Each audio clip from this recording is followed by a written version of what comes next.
Hello viewers, welcome back to the new lesson. Today I'm going to share the summary of the poem Requiem for the Croppies, written by Seamus heaney.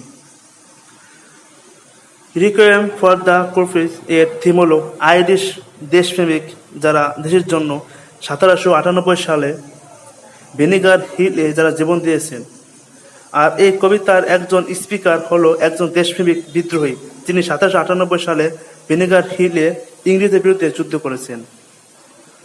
অর্থাৎ একজন দেশপ্রেমিকের কথা তুলে ধরা হয়েছে এবং যারা শহীদ হয়েছে দেশের জন্য তাদের কথা এখানে বলা হয়েছে। আমরা দেখি যে আয়ারল্যান্ডে সাধারণ জনগণ, যাজক এবং আর অনেকে একত্রিত হয়ে আর্মি গঠন করে ইংরেজদের বিরুদ্ধে যুদ্ধ করে। অর্থাৎ যখন যুদ্ধ হয় তখন দেশের আপামর জনসাধারণ, ডক্টর, কৃষক, শ্রমিক যারা আছে সবাই একত্রিত হয়ে দেশমাতৃকার সবাই একই ছায়াতলে এসে যুদ্ধ করে। যেমন আমরা 1971 সালে পাকিস্তানিদের বিরুদ্ধে যুদ্ধ করেছিল বাংলাদেশের দামাল ছেলেরা। আর সাধারণ সৈন্যরা কাস্তে দিয়ে যুদ্ধ করে। কি দিয়ে করে? কাস্তে দিয়ে। আর এই যুদ্ধে হাজার হাজার লোক মারা যায়।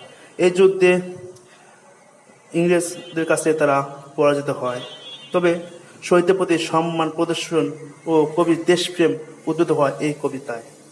যদিও ইংরেজদের কাছে তারা পরাজিত হয়, কিন্তু তারপরেও যারা দেশের জন্য যুদ্ধ করেছে, দেশের জন্য তারা জীবন দিয়েছে, তাদের কবি শ্রদ্ধা ভরে স্মরণ করেন এবং দেশপ্রেমে উদ্বুদ্ধ হন এবং অনুপ্রেরণা দেন পরবর্তী প্রজন্মের জন্য।